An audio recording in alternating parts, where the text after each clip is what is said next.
Hey everybody, Stu Smith here.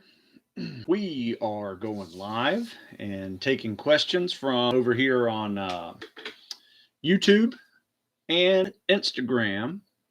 So, for those of you who are on Instagram and you missed this, you can watch it recorded over on YouTube after the 24-hour post is up.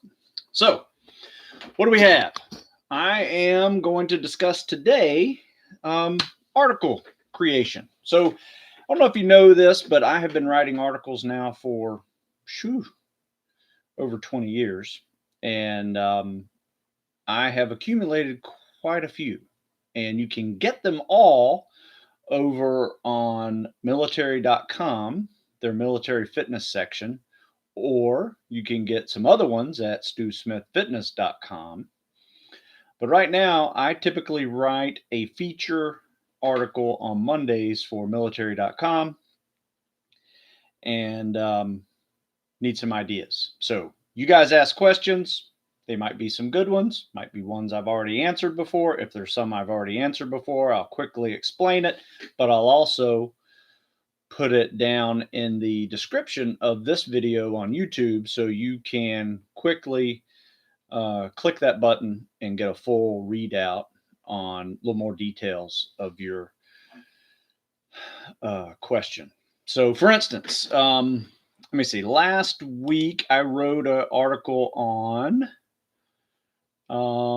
controversial fitness topics. How about that?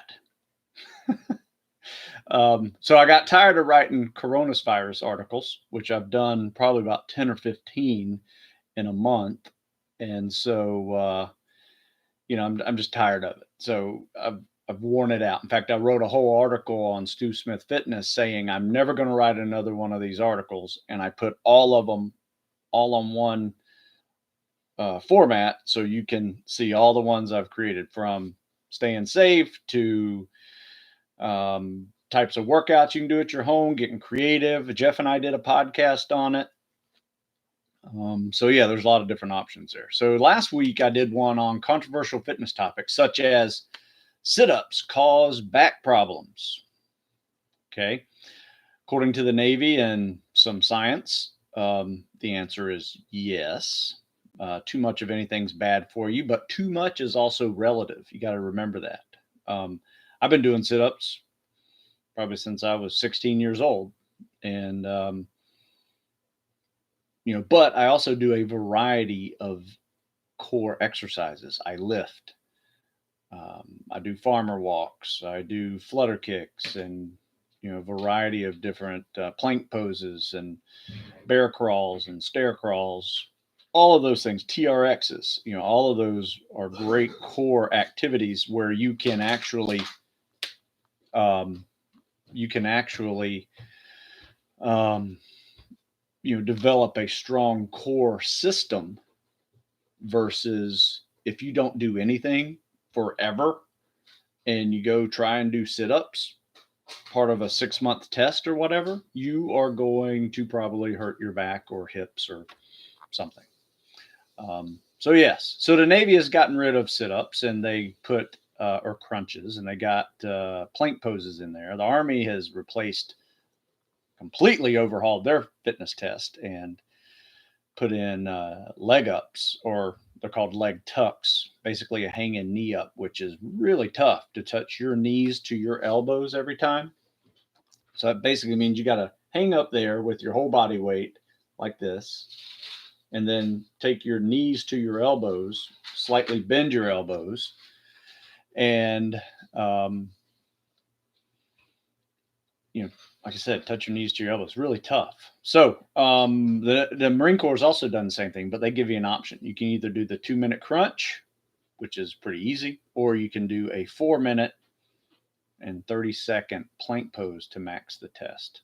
So people are getting away from it for a reason.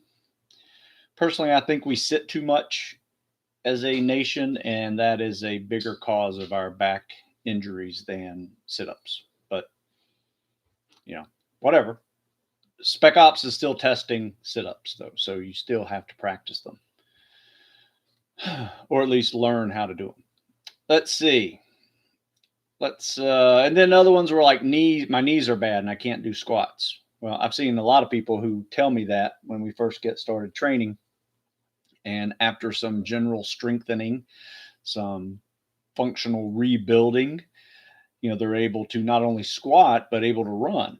A lot of that is a function of losing weight, making it easier on your knees to do running and things like that. But, I can't tell you how many people have, long as they have good knees and not like severely blown them out over the years, they could probably still do squats and they could probably build up to running or at least walking.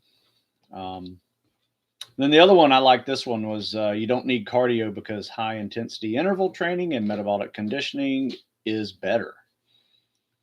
Is it better for what? Fat burning? Is it better at getting you good at 3 mile timed runs, 4 mile timed runs? Just depends on your goal, really. So a lot of these answers, it depends. The classic. So let's take some questions. So anyway, if you ever ask me a question and then I answer that with an article, that means one, I've seen that question before, and I'm just going to send you to an article. Check this out. But if sometimes you send me a question and I write an article on it, and that's what I'm hoping happens today. You send me a good question and it inspires me to write a, 800 to 1,000 word article, and I post it up on military.com. But I won't put your name in it or anything like that. You're just giving me an idea, things like that. So let's take some questions. Going to go over here to Instagram first. By the way, how you guys liking the to, through, and after videos? I have been hammering those this week, last week. I did 4 of them. I got a couple more on the hopper that you guys will like. So it appears everybody's at home because there are a whole bunch of questions right here that I may not get to all of them because there's just too many. But I will review them. I will, if you ask them again, either on DM on Instagram or over here on YouTube in the description questions, please, please post it again if I miss it, especially on Instagram Live because they're just flying by. And same with over here on YouTube. So sorry if I don't get to your question, but ask it again and I will, I promise. All right. So somebody says, one of my podcasts, he says it isn't a running man's game. Jeff says that. I say it is. Could you give your opinion on the amount of running required before going in and goal pace? Yeah, we've done a lot of those articles and questions.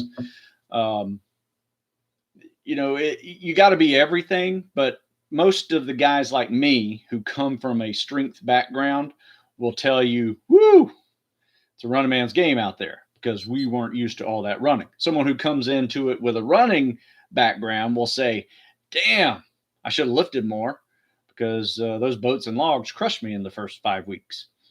It kind of depends, right? So most people will agree that you will run your ass off at buds. If you're good at running, that's not a big deal.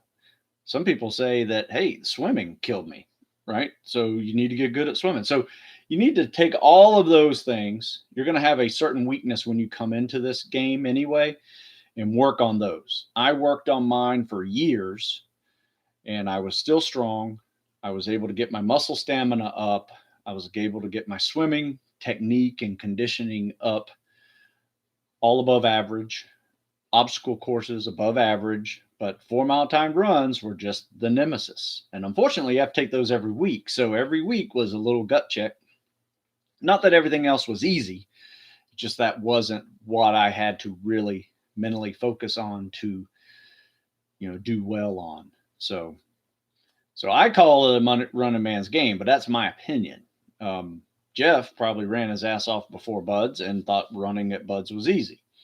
Some other people. So, I think, yes, you should run a lot. I typically would recommend not going crazy and going 40 to 50 miles a week because that's just a lot of slow running. I would do 30, maybe 35 miles a week, but make it fast. Um, and build up to that, and don't stay there forever. Just be able to get up to 30, 35 miles a week and then taper back down. Your year of running should look like a bell curve, right? And you shouldn't stay at 35 for year after year after year. Otherwise, you're just going to break. Build up, stay out there for a couple of months, and then start coming back down and find a good maintenance level of like 20, 15, 20 miles a week. So there's some cycling that you need to do. A lot of people screw that up by just hovering at 30, 40 miles a week for over a year, 2 years. Then they wonder why they're hurt. So, yeah, somebody says, yeah, they need the Serona Park Community Center, the pool to open back up. Yes, me too. I'm missing the pool. I would say out of everything, that's the biggest thing I'm missing. Swimming, for sure. And the group. We've kind of disbanded the group a little bit. We do meet on days where we run and we spread it out over several miles. But even those numbers are kind of small because some of the folks that moved here from out of state went back home. Just a lot smaller groups. And the mids aren't here, so don't have 50, 60 of those guys to work out with either. So it just kind of sucks. But whatever. I'm not going to talk about it. Okay, because I've written about it. Go to my StuSmithFitness.com and you'll see all the coronavirus articles you want to see about fitness. All right. Yes. Yeah, good pace for those runs, by the way, would be sub 7 minute pace. If you can get 28-minute 4-mile timed runs, like it's easy, you're good. Good to go. If you can break 7, that's good. And a sub 9-minute mile and a half, that's perfect. If you read some of my articles on getting faster at running and swimming, you will see workouts for, just that. Basically a 6-minute mile pace for your mile and a half and a 7-minute mile pace for your 4-mile timed run. All right. So do you take any supplements like creatine or beta alanine? No, not really. I mean, I take some Thorne products. I also like Ascent protein. In fact, I'm drinking one right now.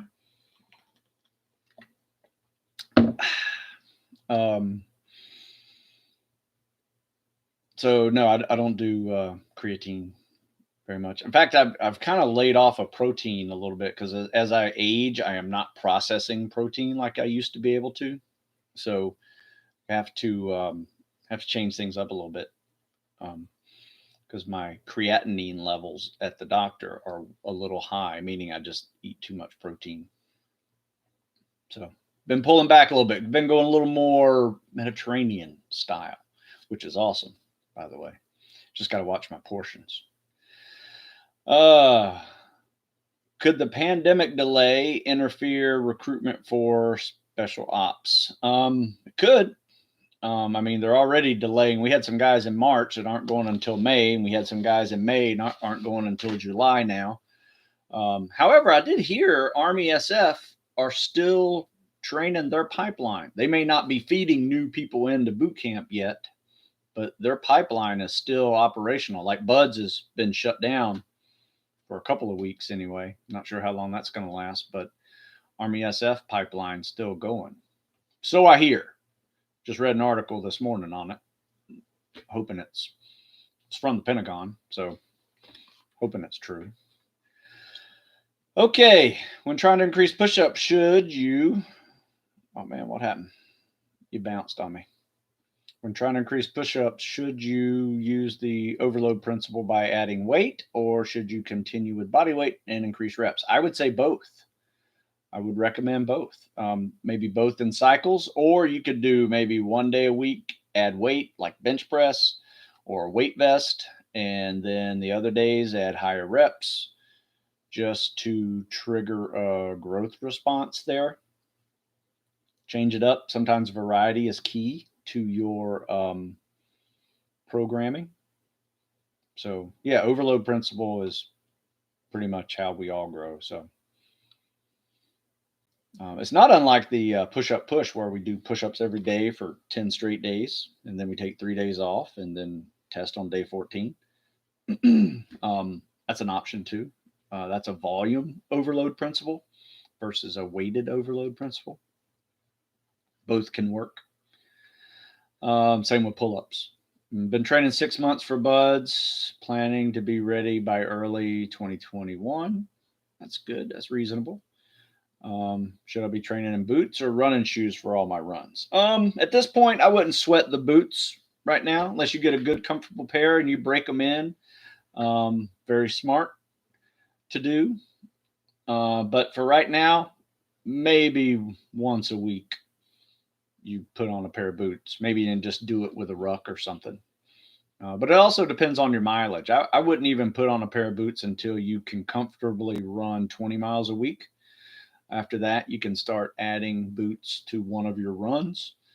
And then over time, maybe add a day every couple of months to your running. So eventually, by the time you're almost going to boot camp, you are um, probably about 50, 60% of your runs are in boots.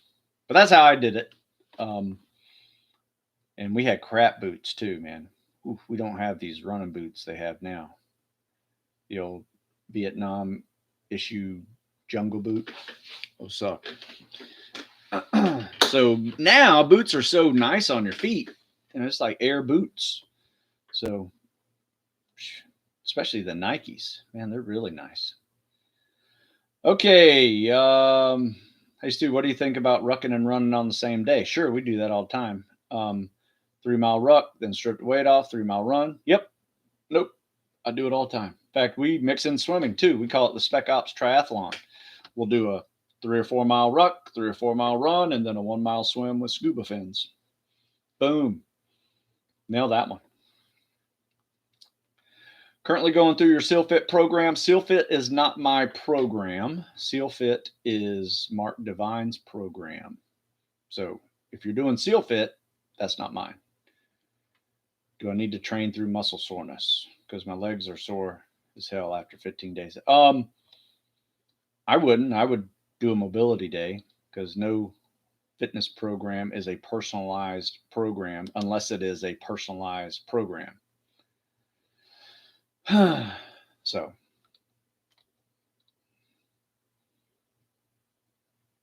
I have 4 mile timed run today, down to 27 minutes. Nice. On a daily basis, ready to leave for boot camp. Anything else I should focus on? No, just what I mean, do an assessment of yourself. What are your weaknesses? I mean, unfortunately, we can't get in the pool. At least I can't. I'm not sure where the rest of the United States stands on that one. But if swimming's a weakness or treading's a weakness, find some water and do some treading too, you know. Or, you got time, go through a little strength cycle before you go into boot camp. But here's the key. You're going to take a PST at boot camp. You need to be at your PST prime when you go to boot camp because you're going to have a bad day at boot camp, maybe not eat all day, and then you take a PST and with 10 people in your lane, and you got to have that stuff squared away.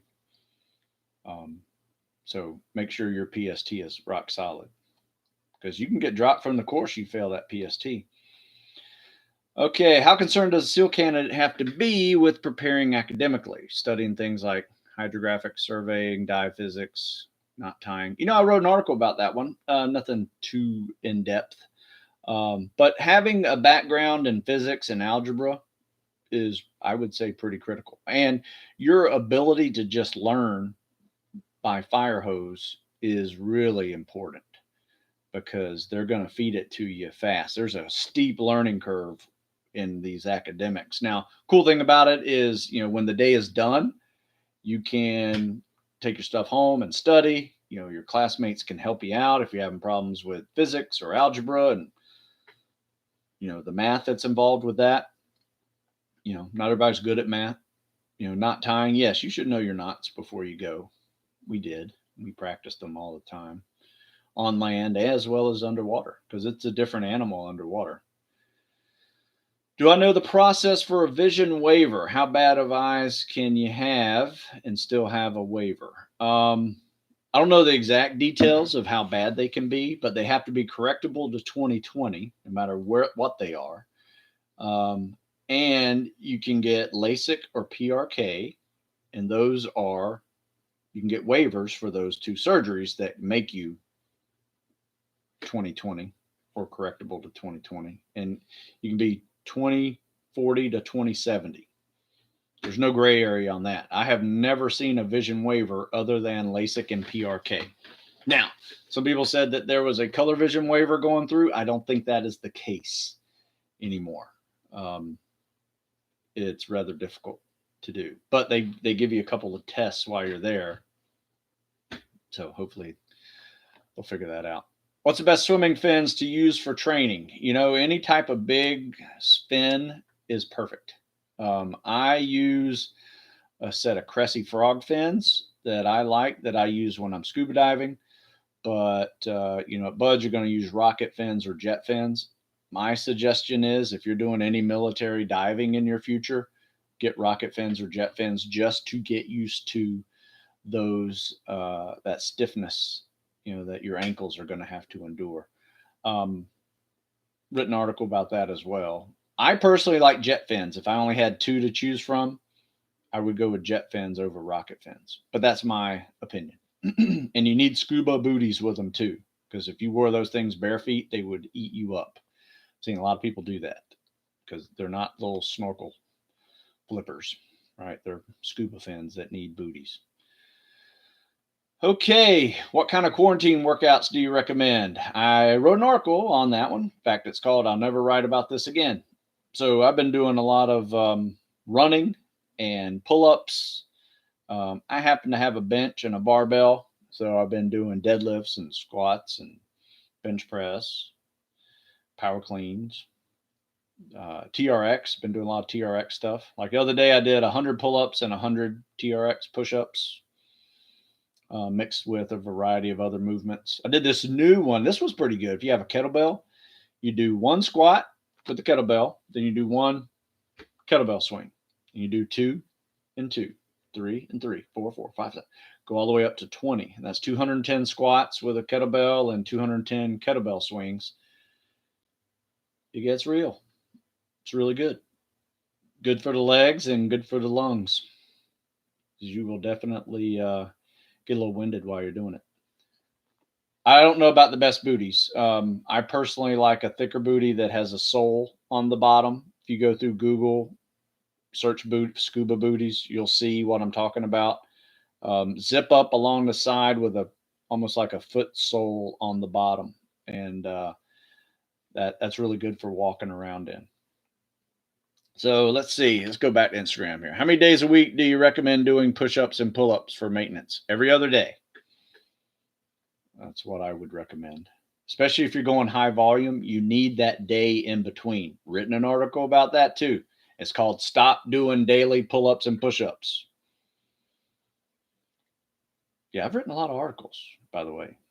In fact, you could even do this. Ask your question to Google and then put Stu Smith next to it and see if I've answered it. If I haven't answered it, ask that question. How's that sound? Any alternatives for soft sand running? I don't have any near me. You know what? I didn't have any near me either. And I grew up in Florida, but I grew up in the middle of the state in the swamps. So I did two things. I had a friend of mine who had a farm, and I ran the outside of his farm that was just plowed. Kind of sucked. Really uneven ground, but it was soft enough, and kind of beat a path around his farm. I used to take this bike ride out to this river during the summer, and it was all dried up in the river, and the riverbed was all sand. So I would run this riverbed, the Alapahaw River. Anybody knows that in North Florida, where it met the Swanee. It would always dry up. But here's the problem. I'd run in like knee deep water every now and then and almost stepped on a gator. And that makes you run a lot faster. Good old days. And then I'd ride my bike back 15 miles back to my house and do a swim and do all that. Let's see. Me and a group of buddies are preparing for RASP and want to come up some of your workouts. Sure. Come on up once we're working out again. Stationed at Little Creek. Yeah, it's about a 3.5 hour drive from where we are. But yeah, we have. Do I have any resources in the Virginia Beach area? Not really. I mean, other than that park over there on the beach, that's a fun place to train. Um, if you're stationed down there, you can probably get access to the obstacle course. I would recommend that Bud's type obstacle course. Let's see. Any articles or videos about anything to do with or avoid while running form wise? Yeah, I actually wrote an article called The Evolution of Running, where I actually did a survey of 100 people asking them how they ran. What style of running did they use? Most people just said, I don't know, I just run. But there are some interesting ways to run in that. And I show some video footage of how to explain running a little better. It's called The Evolution of Running, Stu Smith. Check that out. Let's see. But anyway, yeah, that's what I did for soft sand stuff. That was a lot of fun. Gravel, yeah, could do that. Yeah, I've seen some people do sand volleyball courts and just run back and forth. Woo! That'd be a little boring, but you get the gist of how to do it, I guess, if you run a bunch of little circles. Um, any advice on side stitches during running? Yes, wrote an article on that. Cramping during running. Check it out.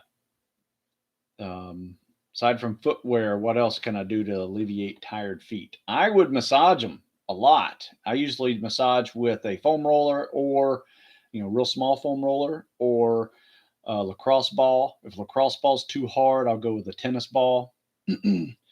But that's really helpful. Especially, I'm running a lot more right now because I can't swim and I'm tired of biking. Um, or haven't really got into biking, maybe I should say. So I'm just running a lot more. So what I'm doing is running on softer ground. So instead of running on pavement, I'm running on sand, dirt trails. I'm running to the right of this trail that we have. Um, um, so I'm running on grass. So that is helping a lot. So consider that. But yeah, massage. So why did Buds move Hell Week from week 5 to week 3? I have no idea. Um, it was our 5th week when we went through, or no, hell, I don't remember. It doesn't really matter. First phase is a kick in the butt anyway, and it doesn't make it any easier that it's earlier. Just more people quit sooner. Be honest with you. Just watched Navy SEALs with Charlie Sheen. Classic. Perfect Storm. I like that one. What other movies that might have motivated people serving special ops? It's a good question. Um, what was that? One of the SF guys in Afghanistan, 12 strong, maybe. That was really cool. Damn, I can't remember the name of that movie. Anyway, it was about the SF guys riding horseback in Afghanistan. Somebody may pick it up here and remind me what it's called. But that was a good movie. I'm watching Band of Brothers again, or no, yeah, Band of Brothers again. That's a good one. Most realistic SEAL movie. I don't know, man. They're all uh, they're all kind of cheesy, but that's any movie in Hollywood. You ask a pilot about a realistic. If Top Gun was realistic, he'd laugh at you. Let's see. Let's do a couple more. Been at 30 minutes now. Hey, I was supposed to go to MEPS this month, but got severe ankle sprain. Yeah, that happens. You get injured, can't go to MEPS. They will drop you. A couple weeks ago, just started to walk again. Any tips on how to speed up recovery? No, that was one that's just you got to finish the cycle. Definitely ice it and elevate it, compress it. You got to do all that stuff. And once you are able to run on it, I wouldn't do any lateral movement running, but you might be able to run, forward. So that's a tough one. I've had so many ankle sprains that I've had surgeries because of them. So I I used to sprain mine on Wednesday and play football games on Friday. So probably why I had surgery on them. And I would do a couple of things. I would ice it and bike, ice it and bike, ice it and bike, kind of old school. And then I would just ice it some more when I was done, and then compress it. Every time I was walking on it, I had it compressed. Every time that I was not walking on it, I had it elevated and ice and more. So just got a 5 minute on, 5 minute off with ice, and just let the body naturally um, heal it. Let's see. Did you have to have an interview for your security clearance? Yes. Are there any dangers in daily ice baths? I don't know. I mean, staying there for too long could die. So consider that a danger? I would say yes. Um, no, you're in there for 5, 10 minutes. That's fine. What special ops community can a 35-year-old join? I don't know. I mean, probably Army SF would be your number one choice. Maybe try the National Guard route and then get to SF training that way. Bet that would work. Was I in Dev Group? No, I was not in Dev Group. I only did 8 years in and got out after 8 years. Really unfortunate timing. Let's see. I'm reading, not looking at questions here. What's your opinion on compression garments for recovery? Yes, I like them, and for injury too. So, did you ever hear guys being dropped because they get denied security clearance? I'm sure it's happened, but I haven't heard of it personally. Thoughts on SEAL Team on TV, CBS? I've never watched it, so I don't watch a lot of TV. Um, so, what tips do you have for someone older, married, almost 29, going through SEAL training pipeline, balance work with personal life? That's a tough one. 29. Whew. I got out when I was 29, 30 years old. Um, that's a tough one. It's you can't balance it. I mean, you're going to be gone. I mean, you're going to be gone at boot camp for several months. You're going to be gone at Buds for a year. Um, I mean, yeah, your wife can move out to California and see you on weekends, but it's going to be a tough process if you can even get an age waiver to get in. So, anyway, that's a tough one. I have written an article on getting age waivers and older guy joining Spec Ops. Jeff and I did a tactical fitness report podcast on the older guy getting into Buds. You should watch that and see. Read some of those. Check out the tactical fitness report because Jeff and I have talked a lot about Buds and all these different issues. And a lot of those became articles too. So, like I said, go to Google, put my name in there with a question, and see if it's been answered by me. You may see something you like. Let's see.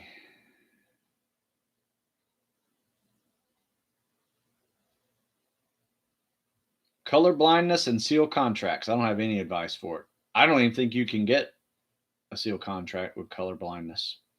Depends on the severity of your color blindness. And I'm not speaking to being a, everything on the recruiting process because I don't know it. To my knowledge, I don't think you can get color blindness waivers. They were discussing it. And there are some recruiting branches or military branches that actually don't care if you have color blindness. You check those out. Um, but to my knowledge, it's not waiverable at all. Let's see. Would it be optimal to add some strength training 2 to 3 times a week at night for 12 weeks to Buds? The lifts would be squat, bench, weighted pull-ups, and deadlifts. It's okay to do that, especially if you need it. However, if that's a strength that you're just trying to maintain so you don't lose your gains, that's the wrong reason to be lifting. If strength is a weakness, calisthenics can help you start building strength, and then weights can add to that foundation. If that's why you need it, sure, you can do that, but you got to be smart about it. On upper body days, you do your pull ups and your bench press. On lower body days, you do your squats and your deadlifts.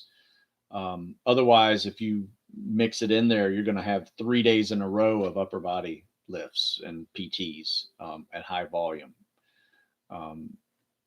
So if your body can handle it, go for it. Let's see. Do you think it's possible to train and pass a PST in under 7 months? Sure. I've trained for SEAL PST before, scored good numbers, recently injured myself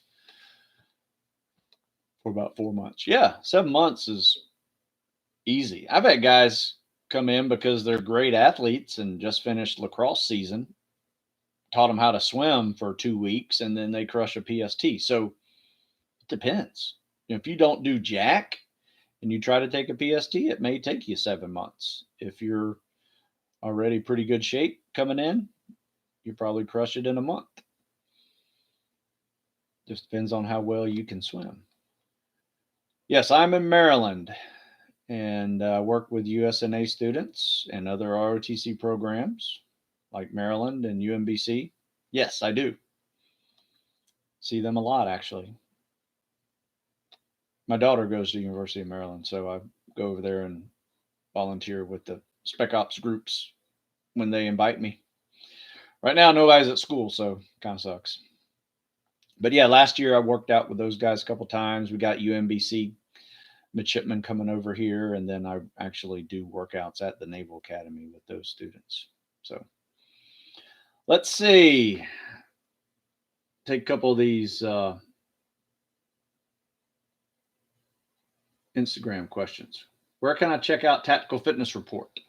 You can go Google it, or you could go to, it's a podcast, so search podcast. I actually wrote an article, believe it or not, and listed every single one of my tactical fitness reports on StuSmithFitness.com. And I also listed all the to, through, and afters on Stu Smith. And on YouTube, you can get the video version on my YouTube channel. So they're not hard to find. Did you ever have any experience with or heard of secret government alien stuff? No. I get that question every now and then. I find it rather funny. So, but no, I have not. Any videos you recommend for freestyle swimming? Yes, there's a lot on YouTube you can go check out for free. Total Immersion has knows more about swimming than I ever will. So totalimmersion.net. Great program to learn how to swim. They taught me how to swim after Buds freestyle. My buddy Chris, glad you liked the to, through, and after interviews. I got a couple more in the hopper. You'll like them. Got a Ranger coming up and another pretty famous guy. You may, I'm not going to tell it because we haven't worked out the schedule yet, but might be pretty fun.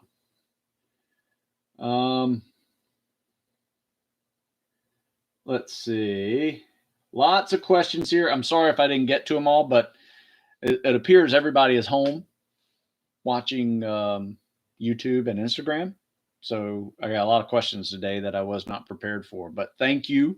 I will go through these individually, and hopefully I'll find an article to write about today.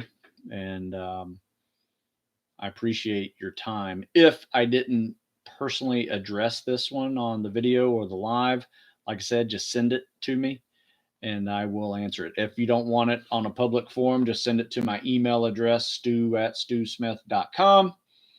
Or you can DM me as well. So, all right, folks, that is all. what I did speak about, and if I mention an article, I will also put that article in the description over here on YouTube. And all right, it's Monday. Happy Monday. Let's get this week started. Have a good one.